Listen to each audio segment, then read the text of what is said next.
Regina, the next topic being on the dating scene. What era do you feel like was the last of its kind? Mm, I think definitely the 90s. It's based on what I saw in TV and movies, and just hearing stories from older people like my cousins or sister or friends. How people approached each other was very different. People had different social skills that were more, how do I say, they were just better. They were actually doing something when if a man wanted to approach a woman to date her, he wasn't, if he was shy, he still had a certain type of confidence in order to even get the words out and to not say anything offensive to her or anything like that. And even having the guts to walk up to ask somebody out, that was different because a lot of men don't do that these days. Definitely the 90s. I'm going based off of what I've seen in TV and movies, heard from friends and family members that in terms of how even men approaching women, period, it was more quality conversations. People actually had to go up to you and have those conversations and have the guts to even go up to you.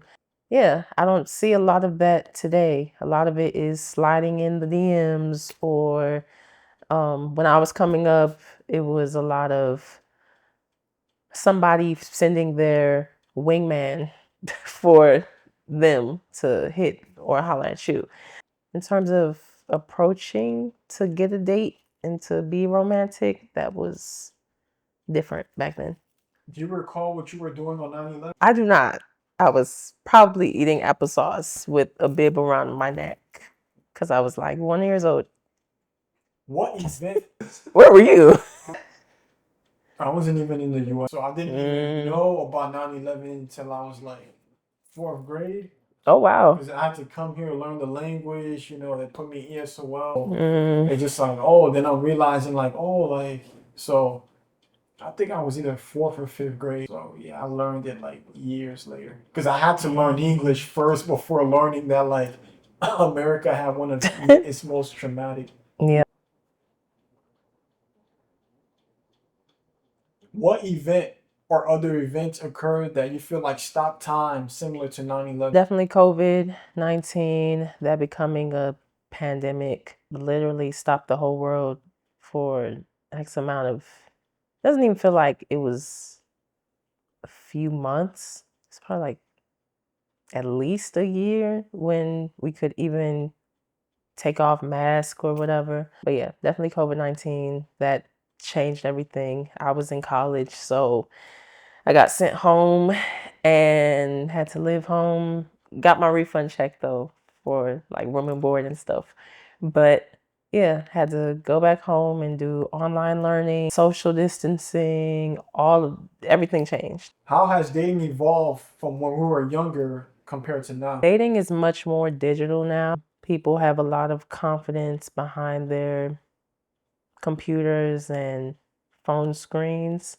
So they're able to type things out that they would not really want to say in person to somebody's face. I think a part of that is people be shy, but also that's where people are more comfortable and they feel more emboldened to say things that they wouldn't normally say in a face-to-face conversation. Yeah, I think also a lot of dating conversations might be a lot more political.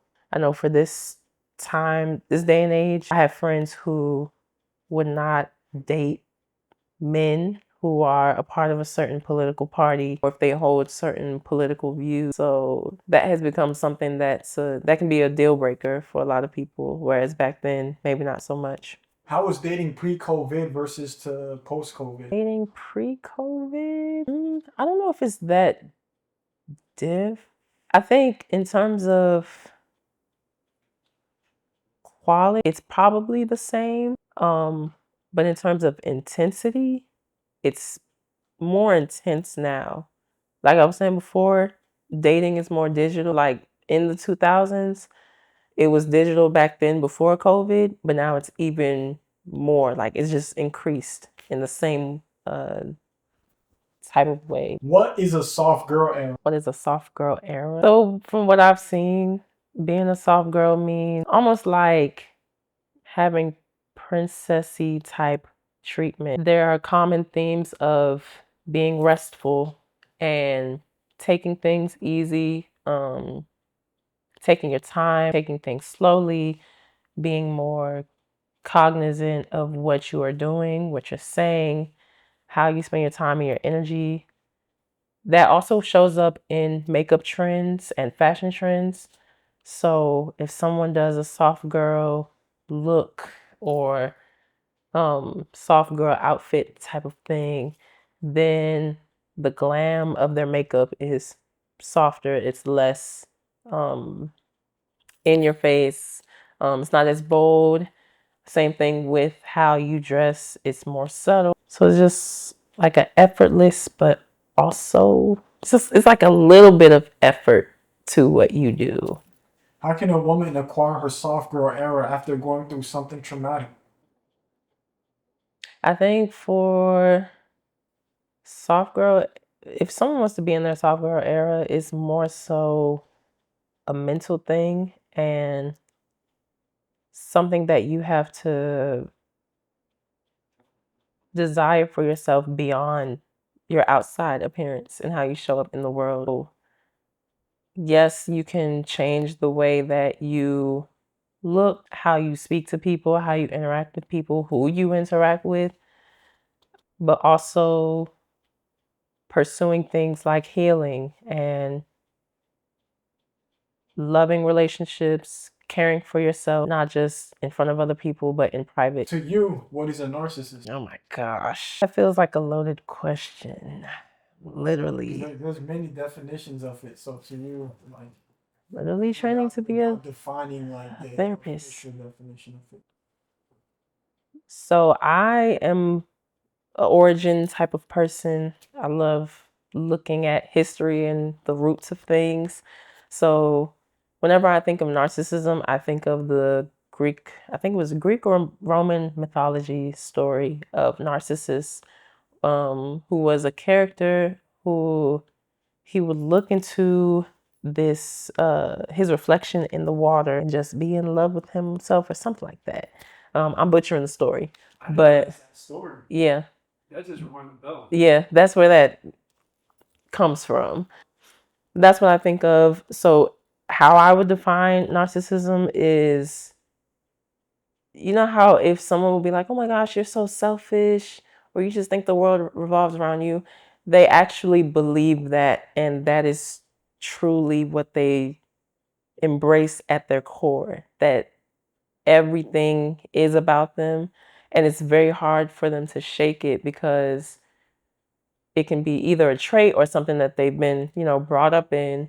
Um, but yeah, it's just every little thing that comes up, or if someone tries to address something with you or tries to ask you to do something different or be better, you already think you're better.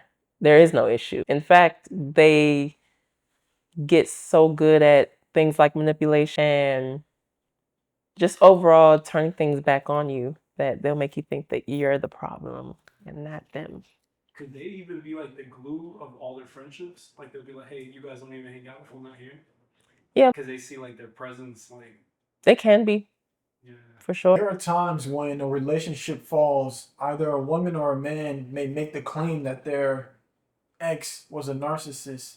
Is that the go-to excuse? Yes and no. I've heard stories where the person accusing their significant other of being a narcissist is very valid.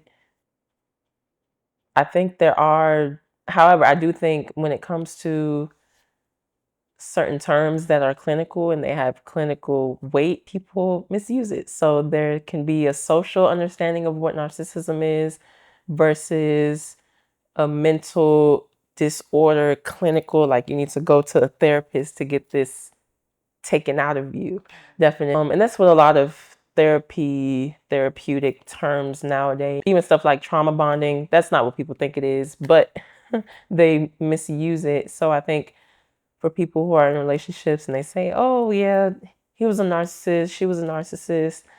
There's narcissism in the sense you're calling them selfish and they're not really that considerate versus somebody who truly believes that the world is about them and nobody else matters. And that's more of a mental disorder than a personality trait. Do you feel like the term is being used too loosely? Yeah, because now it's become synonymous with lesser words like selfish and inconsiderate. Because I think I've seen people who can be selfish, but they're not narcissistic. But I've also seen when people have narcissistic traits, but if they were to be assessed by a therapist, they wouldn't pull out the therapist book and be like, yeah, this is what you have. It's just like the traits that they exhibit. Is the term used as a way for some men or women to not disclose completely what occurred in a relationship? I think it can be. It definitely can be used as a mask, especially because it's become such a buzzword or how people act in their relationships and things like that. But I can't say with full confidence that I've seen that for myself, but I know it could happen. How do you think some women adopt the mindset that their money is off limits, but their partner's money should be shared or spent on them? And as a result, they tend to save their own income and rely more on their partner's finance. What's your take on this?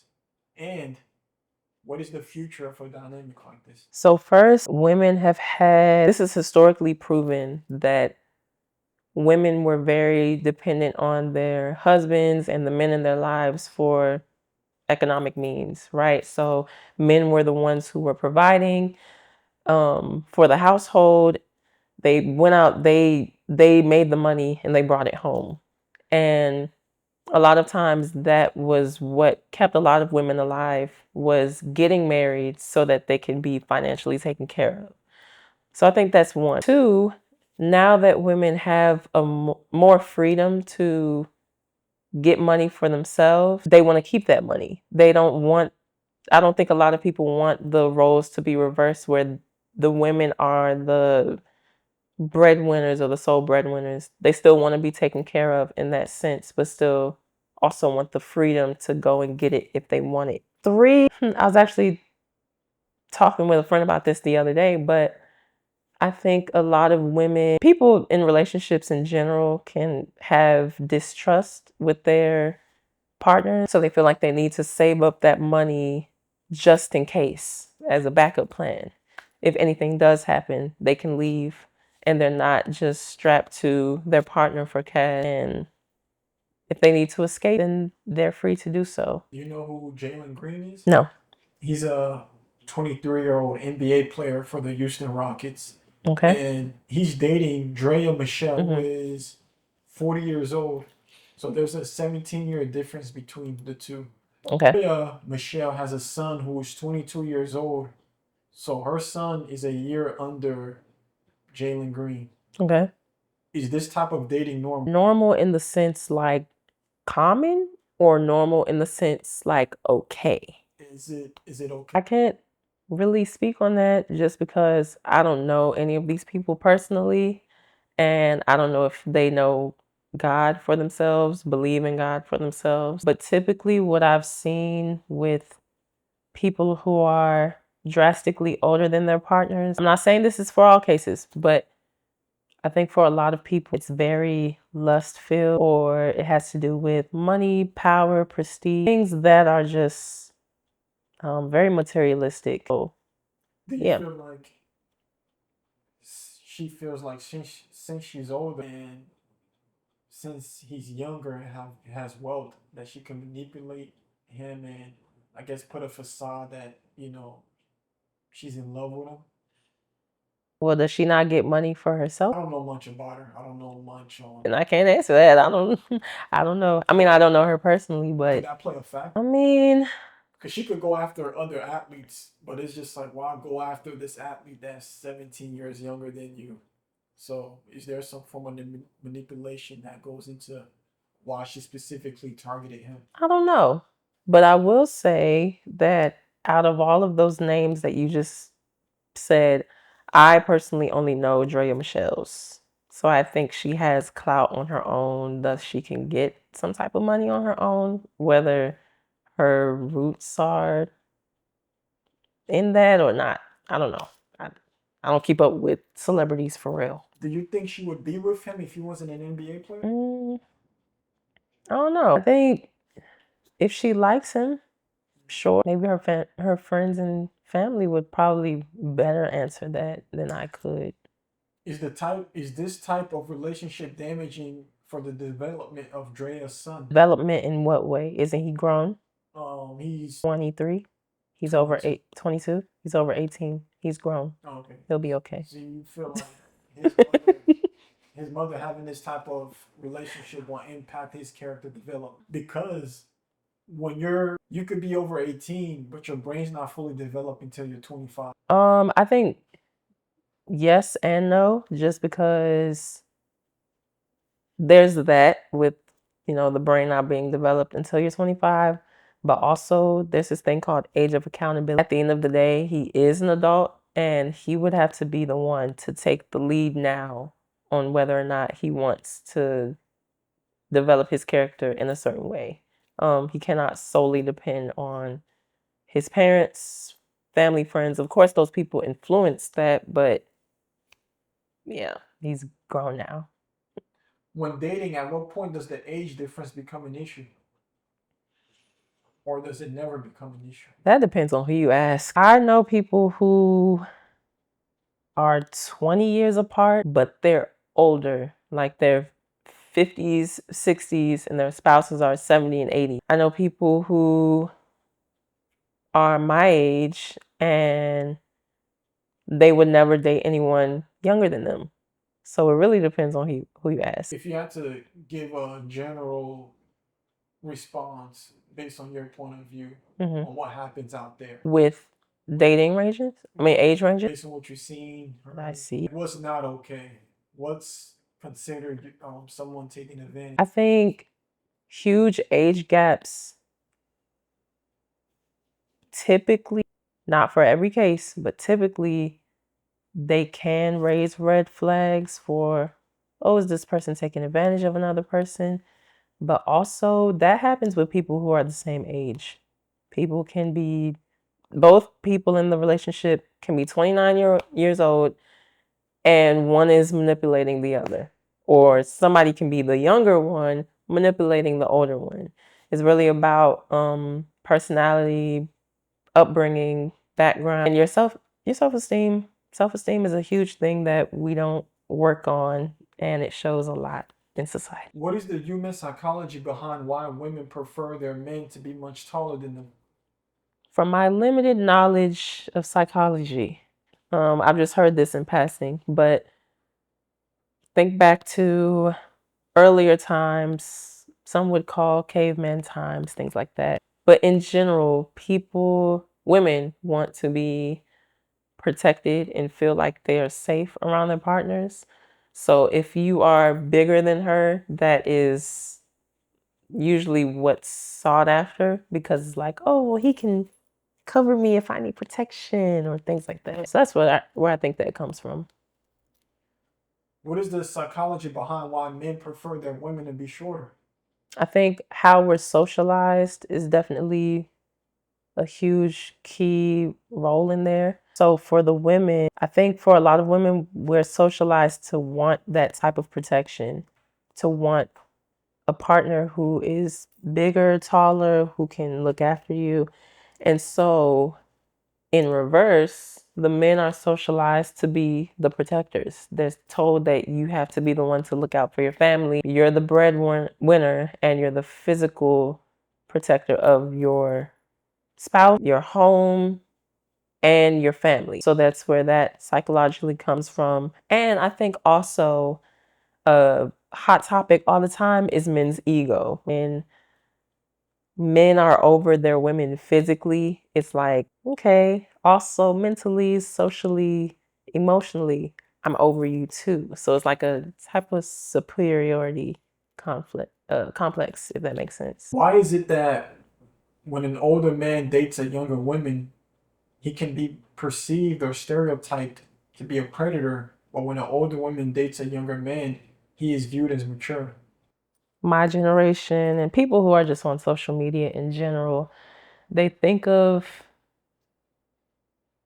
sexual violence and relational violence, things like that. It's always a question of, oh, well, why do you say you hate men and this and that? And some people have been saying a lot lately, it's not all men, but it is always a man. So thinking of the history of how men can be very violent and very aggressive in that way, when they see that when you see that a man is older than their lady who is way younger, then it raises red flags as to power differences, power dynamics.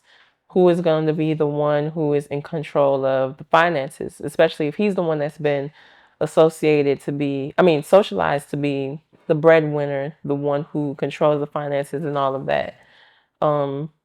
So I think a lot of people worry for the younger woman's freedom.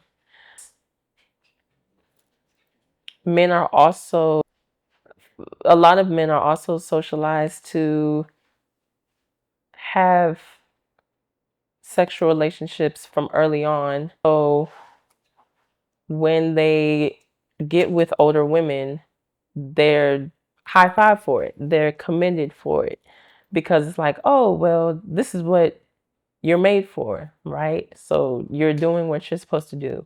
And also for younger women, the way that they are so socialized, it's like, well, you can't be this way with a man, or you can't be this way sexually or anything like that. This isn't to endorse or to push against anything in particular, but I'm just saying that that's what happened. Yep, thank you.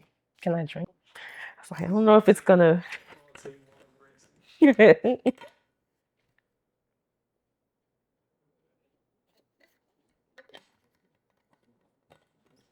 If you can't answer this next question that I'm gonna ask, it's okay. She can't completely understandable. Describe the one you feel like potentially got away. One that got away.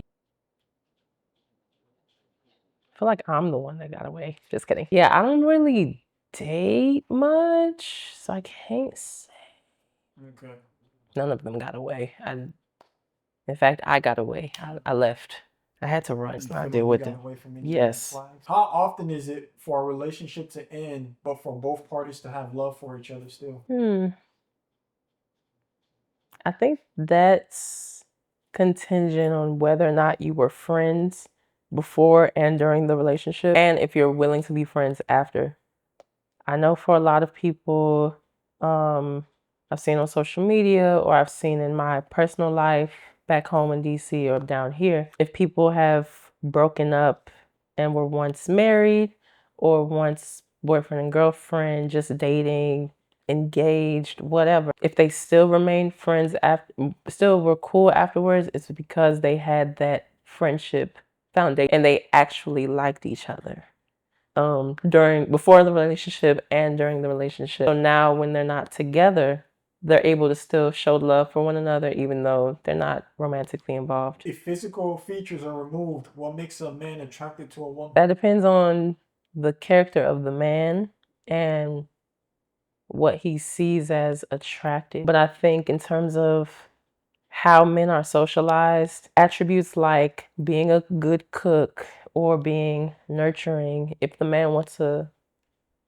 family in the future, they're looking for someone who can be good with kids and would be able to impart wisdom and teachings that they agree with onto their kids together. But yeah, being able to cook, clean, hold conversations with different people. But if the man has a big ego, also not being able to step on his toes. If physical features are removed, what makes a woman attracted to a man? I think being considerate with words and actions. You'll see a lot on social media that people think love or consideration is the biggest act of love. So women appreciate that a lot. Women love funny guys. and stingy with what they have. And a lot of times that's money, but in terms of time, energy, who they socialize with, things like that, men, a lot of women appreciate that and they want to be welcomed into the man's life. So somebody who's just a safe space, emotional, and protective and can be trusted. Yeah, cheating happens from anybody, but I think a lot of women are afraid of being cheated on and not being appreciated. So you remove the physical features, just good character is what women want. Before I go to the next question, if I'm to answer my own questions, if physical features are removed, what makes a man attracted to a woman? Me personally, I feel like if she's nurturing, motherly. I agree when you said ability to hold a convo. And what would make a man attracted to what would make a woman attracted to a man if physical features are removed? I feel like from a woman's point of view, it will probably have to be that man's ability to just hold his life down along with his family's life. Because his ability to his ability to do actions that he stated he was gonna do. That's a big one too. Yes. Not flip flop like you mean what you say. Being a man of your word. Absolutely. According to the National Institutes of Health, Black Americans display lower marriage rates compared to other racial and ethnic groups. What are the various reasons as to why you feel like this is? That statistic actually doesn't surprise me, but I have questions about it just because being so close to the Black community and Black community, I've seen how Black love gets deep and how people, when trust and love, care, consideration are at the foundations of those relationships, people stay together. But I think about how some people might be afraid of that type of commitment. Some people will say, well, it's just a piece of paper. He knows how I feel about him. She knows how I feel about her. Other people are like, well, if it's just a piece of paper, go get it. And when it comes to marriage, if you're already doing married things, you're already living together, you're already sharing finances, you have a home, you have a family together, all of these things, sometimes marriage legally does not seem appealing. So maybe that's why people stay away from it. There could also be a lot of fear, particularly on Black women's part, that men will bring you up to that last point of marriage and then do something wrong. And then it's like, whoa, we done walked down the aisle, we did all this, and now you're going back on your word or you're not taking it serious. So there's that. And then I don't know if a lot of Black men consider Black women marriable, if that's a word, marriageable, just as suitable marriage partners. I don't know if a lot of Black men look at Black women as those partners and people that they want to go through that with. Is that a word? Marriageable? Marryable. I think that's the word. Is it? I'm not thinking, oh my God. Marryable. It sounds right. Yeah. Marbles at one point. Marbles. Marriageable. Yeah, I think that's a word. Marryable. Since you said Black men don't view Black women as marriageable, do you feel like a gap exists between Black men and Black women? So I'm not going to say all Black men don't see Black women as marryable. Can I better rephrase that? Go ahead. Okay. For those Black men that see Black women as Unmarryable. do you feel like a gap exists between both sexes? A gap of understanding or like what type of gap? Like any A type. gap of miscommunication, what we want in the long run. Yeah, all of that, I think Do definitely. you feel like this gap still exists to this day? Miscommunication.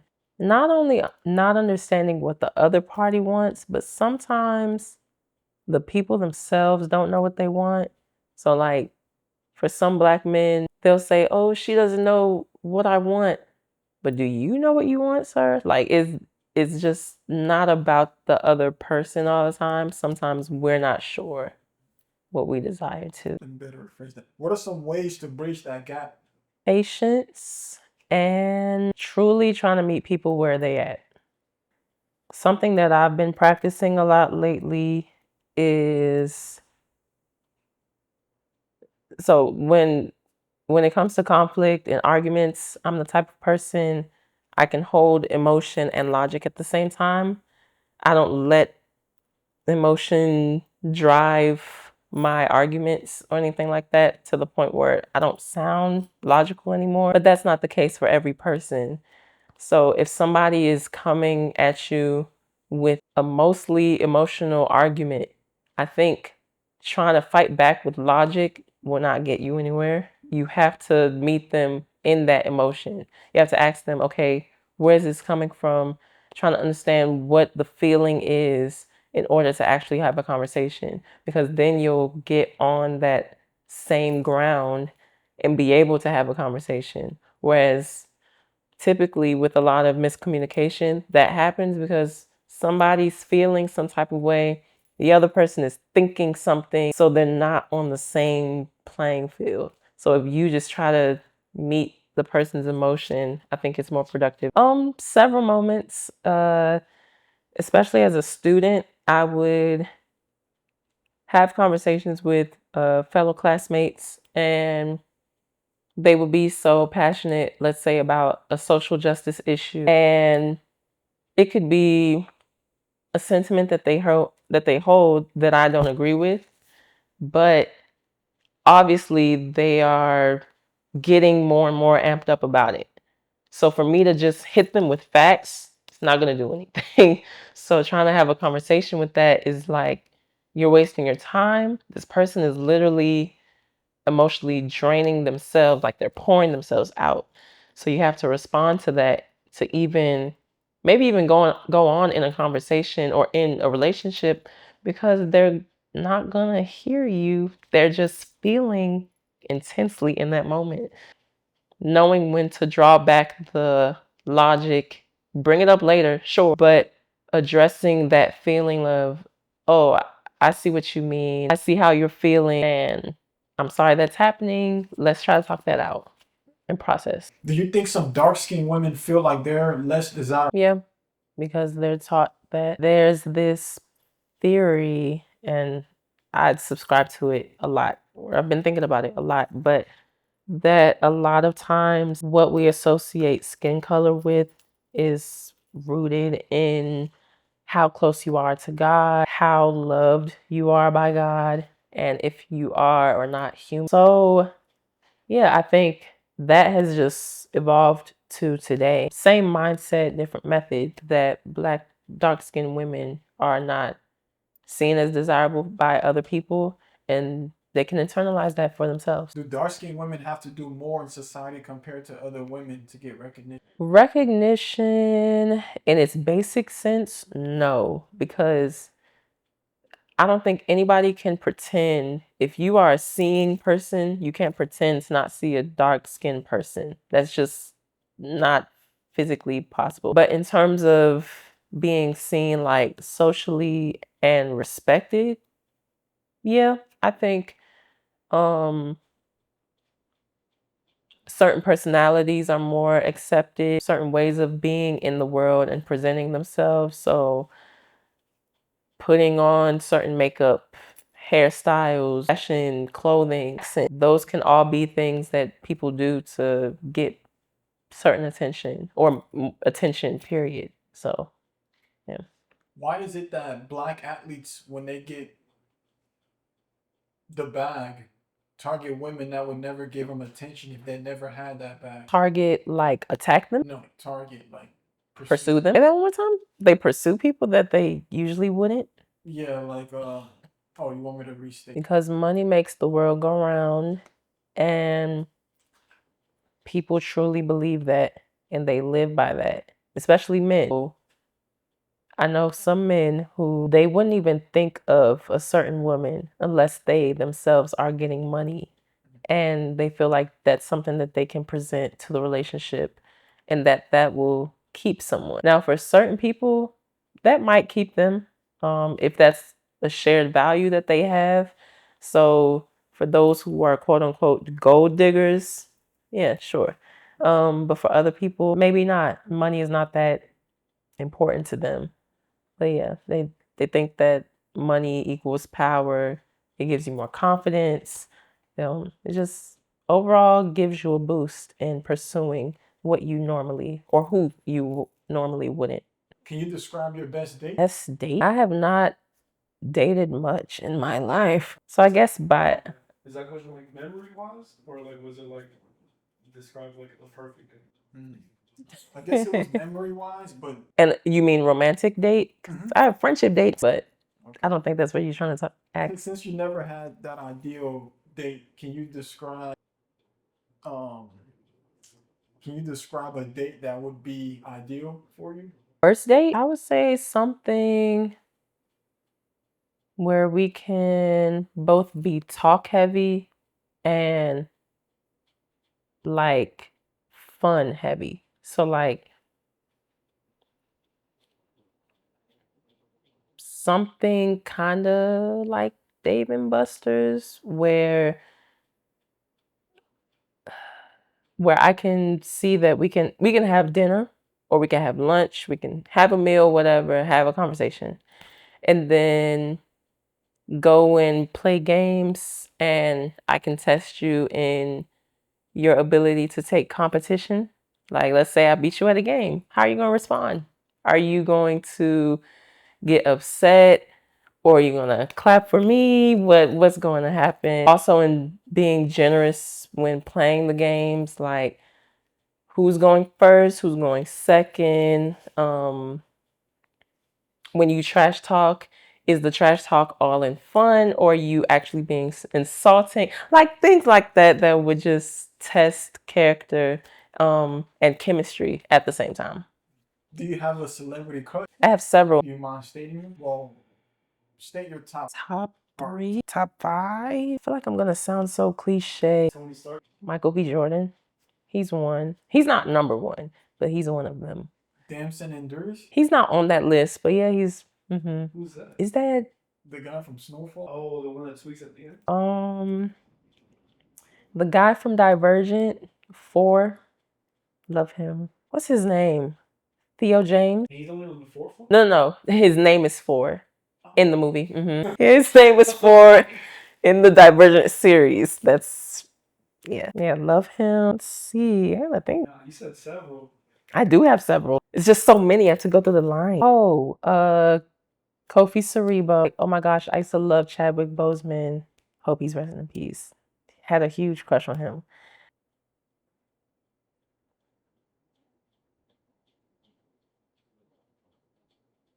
Oh my gosh, what's his name? Anthony Ramos. Yeah. Who's that? In Hamilton, he was on a show with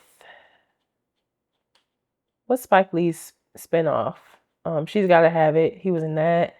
He was in the Heights. So both Hamilton and In the Heights were directed by Lin-Manuel. Yeah, he was in both of them. I like him. He's very cute. Out of these 5 celebrity crushes, how would you react if one was to take you out on a date? I would just go on the date. Probably be smiling a lot. $1 million or a date with your celebrity crush? $1 million. Remember when? So what if they waste my time? Then what? Which one out of the 5 would you be usually disappointed in if it went south? Kind of similar to the case of not meeting your childhood heroes because you meet them and you realize something. So out of the 5, which one would you be disappointed in if it just completely went south on a date? Probably the one with Michael B. Jordan, just because, I mean, he's doing a lot of exposure now for the movies that he's in. But yeah, the way that he presents himself, he seems like a lovely young man. So if it wasn't that way with us on the date, I would be like, oh. Yeah. Do you remember when Usher kissed a married woman during a live show in London? I think so. Okay. I think I saw that video. Usher was doing a lot. What was your reaction to this? I can tell you how I would have reacted. I might have jaw drop. But also, I have such a high esteem for marriage that I would just be like, oh, thumbs down. But different people in their marriages, they have different rules and code of conduct. So I can't really speak on that, but I know that for me in my house, marriage will be important and we're gonna uphold it as it should be. To you, was this viewed as disrespectful? If both of their significant others have not discussed that type of thing and they're not okay with it, then yes. But in some marriages, that's okay. So I can't say for sure. From what I've seen, it seems like Usher has this pattern of um closely engaged with women at his concert. So do you think his on-stage interactions with women lead to tension when these women go back to their personal lives? I think if they haven't discussed it with their partners or their partners gave them the okay, or even if they did give the okay and it really wasn't okay, so like insecurities start to come up or things like that, then yes. With that being said, what determines whether someone's behavior in dating or even in a marriage is seen as acceptable or overstepping? That depends on what each couple has set for the relationship. Let's say, for example, the constant topic of whether or not flirting is cheating. I've heard people who have been married for years, just got married, they're dating, whatever. They'll be like, it's just a flirt, it's just words. I have no issue with that. But for other people, that would still be considered cheating because it's romantic. Like trying to display a type of romantic affection with somebody else who is not your significant other. How do women view their exes? I mean, that depends on the woman Okay. and the ex. Okay. In general, a lot of what I've heard is just as bad news. They have negative perceptions of them. How do men view their exes? Same thing. Okay. Negative perception. Because from what I've heard, women tend to have negative viewpoints on their ex, while men tend to have positive viewpoints on their ex. Men that tend to think in the long run, so they tend to be like, oh, I should have done this, and this to preserve that relationship. So instead of bash, we kind of hold true to certain core memories, while women they tend to bash their exes.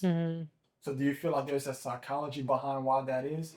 Why the different sexes tend to do that? I think based on what you said, it sounds like a lot of the men were the ones who did the wrong for the relationship to end. So that's why the perceptions can be so different. If the woman is the one that got hurt, of course, it's more likely for her to be like, oh, him, eh. But for him, it's like, oh, she's the one that got away.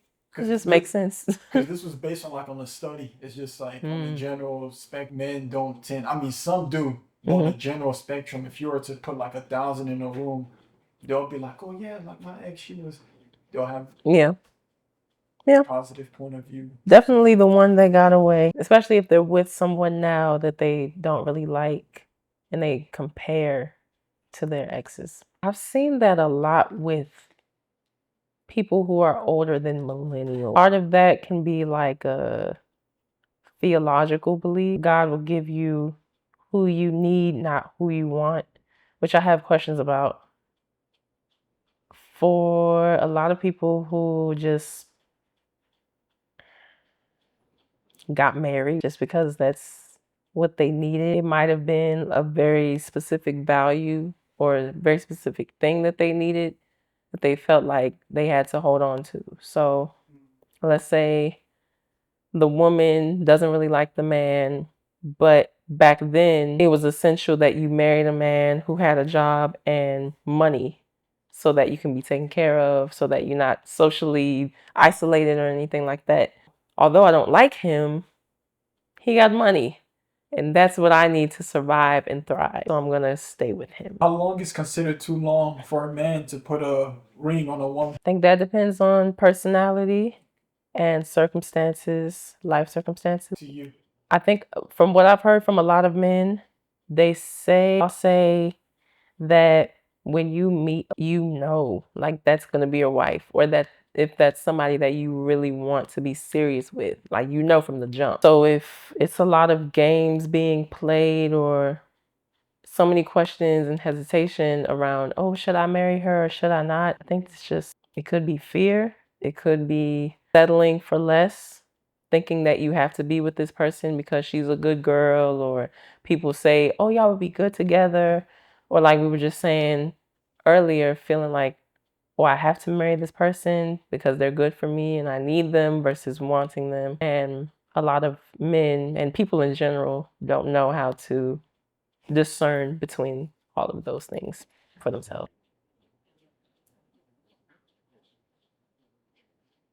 Are there are there any dates on the calendar that still bring back memories of someone from your past? In romantic relationships or just in general? Romantic.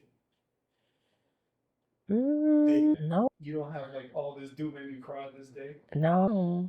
Like I this don't. person I really like stopped texting me on this day. I'm telling you, I don't really date a lot. When you said I'm the one that got away and I had to run out, do you remember that day? Like when you see that date on the calendar, like this is the day. Not the date specifically, maybe the time around the date. So like it'll be like in that week or in that month, I'll remember something. So now tying to that question, like in Yeah. occurrence, how does that feel for you? It doesn't like interrupt my whole day or anything. It'll probably just come to mind and then go away because it's just, I don't know, it's just like so insignificant to me that I'm just like, eh. And it was years ago, so I don't really ponder on it or dwell on it. I think part of that comes with the emotional healing that I've done over the years. So yeah, if it comes to mind, I recognize it, let it go. From what you've seen from your female friends, male friends, how do they react to certain dates that just bring them that back in the day vibe?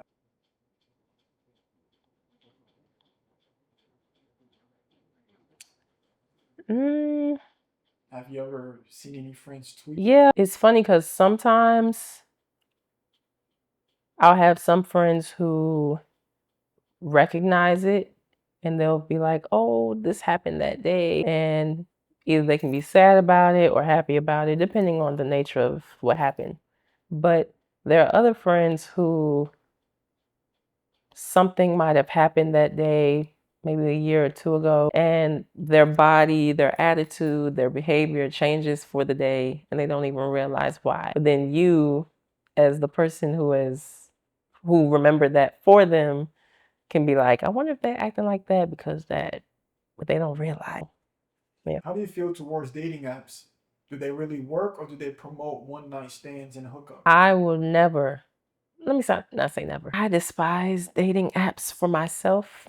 I do not want to be on them at all. I know some people who have found their life partner and married them through dating apps. That's great for them. For me, I'm not doing it. And I think depending on what app you use, that's what can bring about hookup culture and all of that. So there'll be maybe like one or two apps. There's like two or three that are known for mostly hookup dates, and whereas others are more serious or people take more seriously and they have a more um, upstanding reputation in terms of finding long-term partners. So take me through the various dating apps. What are some dating apps that are straight from your perspective? I know you're not in the dating scene as much, but what from what you've seen from friends, what are some dating apps that are straight hookup culture? And what are some dating apps that are for people trying to find a long-term partner? So definitely Tinder for hookup culture. Hinge is kind of in the middle of, I think it's more leaning hookup than long term, but it's not all the way for hookup culture. It's definitely between the two. It's not like Tinder. But it's also not like Tinder, because people do just go there to hook up. Facebook dating, I think that's kind of like Hinge, maybe a little bit in the middle of both hookup and both long term. I mean, both hookup and long term. And then Bumble, people don't even use Bumble. Nobody uses that. But like the serious ones, eHarmony, Match.com, Christian Mingle, Plenty of Fish. Those are the ones that I think of as serious. If you sliding in DMs, or like Snapchat, that's hookup. That's just definitely hookup. Instagram DMs, that's probably like Hinge. Some people want to hook up, some people want to date for real. Plenty of Fish, POF is definitely hookup. Oh, so it changed. What is a situationship? Situationship is, from what I've seen, romantic relationship benefits and features without the actual commitment. So it's basically a modern day version of friends with benefits. Not all the time, because friends with benefits usually connotes sexual relationships, but some situationships are purely emotional, and yeah, it can only be online. Okay. So yeah. Have situationships taken over the dating scene post Yep. COVID? Yep. People don't want to commit. So would you say pre-COVID it was, dating, people actually wanted to get to know each other. Post-COVID occurred, people are more intense. People are trying to get by now, financially. So would you say the old way of dating became extinct, and that's when situationships became more normalized and introduced? I think situationships existed even before COVID, but they just increased a lot after. Okay. What is something you wish men understood more about women? It could be about dating, it could be about women in general. Not all women are as emotional as men think. And if they are emotional, a lot of people have been socialized to be so. And if they are very emotional or sensitive, that does not mean that intellect and intelligence are absent from that woman. Give me a moment, please. The air. No, but I'm good. You turn it I off. just didn't even think about it. So right now I'm like, I Good. can't blink. Turn it off. No, that was good. 8 minutes. Dang, that's 8 minutes left? Oh, it's 50. It's 10:30. What? Yeah, I did 5 minutes.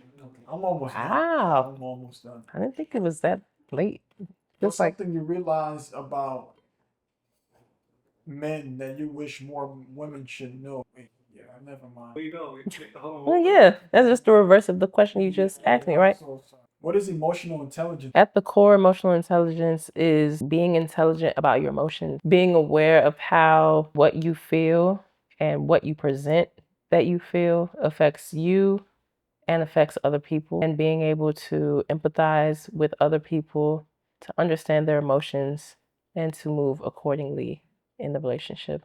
Is this something that's optional or required? Required for dating? Dating, life. I would say technically it's optional, but I would encourage everybody in the world, if I could, to be emotionally intelligent, just because it helps with so much. But I say it's optional because I know that a lot of people are accepted for not being emotionally intelligent, or they're encouraged to not be it, or whatever, and still get by. Yeah. So now, to end the dating scene questions or the dating scene topic, I'm gonna give certain scenarios and you tell me what you'll do. You match with someone amazing online, the vibe is great. Then you meet and there's zero chemistry. What do you do? Give it another try. You like someone but they have no social media presence at all. Is this a red flag or naturally refreshing? I wouldn't say a red flag. I would just have a lot of questions. I would have some questions. And definitely would want to just understand why more. They give you Ted Bundy vibes? Not unless he himself gives Ted Bundy vibes. I can't say if he does or doesn't have social media. But let's say he didn't even have a Facebook. Not necessarily. But if on the date, Yeah, that's a different story. You've been dating for 3 months and he still hasn't introduced you to his friends or family. What do you think that means and how are you dealing with this? So for me personally, from what I've seen with friends and just other people in my life, they've always been open to me meeting their friends, family, other people in their life. So if my significant other didn't do that, I would think he's hiding something or is unsure. So I would ask a lot of questions. You're ready for commitment, but he says he wants to think. You're ready for commitment, but he says he wants to take things slow. How do you interpret that? I would ask him to elaborate. So, what type of responses would he have to give you when you question him long and deep Like, enough? he doesn't want to propose yet. I would ask what the main issue, if there is a main issue, and try to work from there. Definitely assess values because I think that's something that can get in the way of relationships. We're just on different pages about what's important versus what's not important. So I would ask that and definitely be praying about it just because God can see things that I can't see. So if he's like, yeah, oh boy, just playing around, okay, then I'm out. I have no issue with that. But yeah, I would have to assess a lot before I just say, oh, we're done, or beg him to marry. I'm not begging nobody to marry me, but yes, ask a lot of questions. You show up to the first date and realize you match with your coworker. What's your move? Oh gosh. How could I match with a coworker and not realize it? It happens. So I don't know the coworker then? But we find out we work at the same company? Oh, I don't have no issue with that. You bump into your ex while on a date with someone new. Who handles it better, you or your date? I bump into my ex while on a date with someone new. Who handles it better? Probably me. Maybe. I don't know.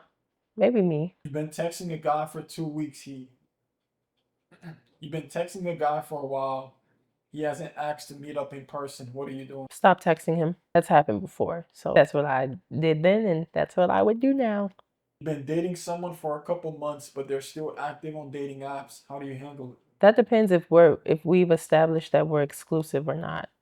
Because if we're not, you're still single. Go do what you want. And I'm gonna do what I want. You go on a date, but you don't feel the spark, but they really like you. How do you handle it? Give it another try. I'm not sure. Just because I click with people relatively well. So if we don't click at all, I would pray a lot. I just would ask God what to do because I would just be like, When would you storm not out of feeling there? Like how many tries before you storm out of there red face? red face. So I would try to make sure that every date is different in nature. So I would maybe say give it 4 dates, but we would have to be doing different things on each date. So if the first date is dinner, second date gotta be like a game, a sports game. Third gotta be like Dave and Buster's. Fourth, we go into an axe room. Like it has to be different stuff so we can see if it's the vibe of the place or life beating either of us up and we're just not having a good time. You're into someone, but you notice that your life is their life, their interests are your interests. How are you reacting to this? So like they're copying me. No, it's just like they don't really have a personality, so they're kind of. They cling to everything I do. I would definitely encourage him to find who he is and what he likes. And if he's unwilling to do that, consider parting ways. But I don't think there's any need to break it off. As he's like, oh, there's no personality. But We're done. Let's say you're attracted to them, but everything you did, they were just heavily a part of. Yeah, I would just encourage them to do something on their own. Okay. Yeah. And find what they like. You're dating someone and that person gets into a confrontation trying to protect you and he gets completely wrecked. What is your initial reaction? Oh my gosh, are you okay? So I'm the type I like to assess if somebody has a gun, if they got a weapon that I don't have or I can't match up with, okay, just call the cops. I'm calling the cops either way, if it's getting too much. But if we just throw hands, I would probably fight alongside him. But wait, your question was if he got wrecked. Yeah, I'll just make sure he's okay. Then, yeah, get him to a doctor if he needs a doctor. Drive him there, pick him up, all that. Considered a man to you? Yeah. Okay. A man needs a woman to hold him down until he's stable again. But let's say she feels like it's not up to her to help him be stable. Is this helping the man become strong, or is this unhealthy? I know I keep saying it, but that also depends. I know for some women, that's just an absolute no. But there are some situations where people they fall on hard times and they just need help. And if you're easily backing out of that, and then in the same breath you're saying you want to get married, maybe you're not ready for that type of commitment. And just being honest about that. But yeah, if somebody needs help, fine. And if you don't want to help him, refer him to somebody else to get him help. But if you're just deserting somebody completely based off of that and the mindset that, oh, they have to provide, they have to do this, and it's not really a fair reasoning for it, nah, not with it. You recently got married. The relationship is doing great. You attend an Usher concert. You're sitting front row. He tries to kiss you and you back up, but he somehow still kisses you. What are you telling your husband at home? I wouldn't go to an Usher concert. In the wild scenarios that I somehow find a way to. I wouldn't even go though. Okay. Let's say Michael B. Jordan had the ability to sing, and you went to that concert. Okay. And you're sitting Well, front. like now, let's say you're working at the office, right? And your fiance knows that Michael B. Jordan is going to show up. And he's like, don't go to work today. Because he knows Then we would have a lot to talk about because, first of all, why would you think that something is going to happen? Right. Does that mean you don't trust me? You got questions about what I would do, my self control. I know for me, I'm not interested in violating any relationship that I have. So let's say Michael B. Jordan does make advances towards me, then I'm not gonna lean into it. But if he does, that's on him, right? So yeah, I don't know. It's just So he just has to know, like, I'm going to work and just, I got yeah, the bills gotta get paid still. Still gotta make money. And like I said, if you have questions like that, then maybe that's something we need to talk about because I want our relationship to be so filled with trust and actual self-control that he could see his biggest crush from a year ago who was filling him back and it does nothing to him because he's loyal to me. And same thing for me. that you reverse it already. Yeah. Let's say your husband went to a Megan Stallion concert and he's sitting front row, and she found your husband attractive and danced on him. What are you? I think she kind of answered that, like, in a way. My husband wouldn't go to a Megan Thee Stallion Okay. concert. Let's say he's going to CVS and Megan Thee Stallion's there. He knows not to, like, entertain that. Yeah, he'd probably say hi, but like in terms of being a fan, that's not the type of man I want anyways. So my husband wouldn't be there. Okay. Wouldn't be flirting? Like, or is it If because she- she's a status, like a celebrity, he's like, oh, you said I had a celebrity. No, if he said hi, I mean, cool. If she flirted with him, how's she supposed to know? Unless she sees the ring and she's obviously like, let me go. Oh, I can't blame him for that. That's not fair. Or I can't blame him for saying hi. Yeah. Yeah. Like, Mm-mm. oh, no, there's no man who wants a Megan Thee Stallion outfit. Oh, he's gonna like sell it on you. Yeah, I mean that also depends because I think going to her concert versus asking for an autograph or a picture or just saying hi is different. Yeah. You're dating a man that you find really attractive, but he's not the handy type. Can't fix cars or use tools. Surprisingly, Pretty boy. he's open to learning. Are you willing to teach him, or is that a deal breaker? So that's assuming that I myself am handy.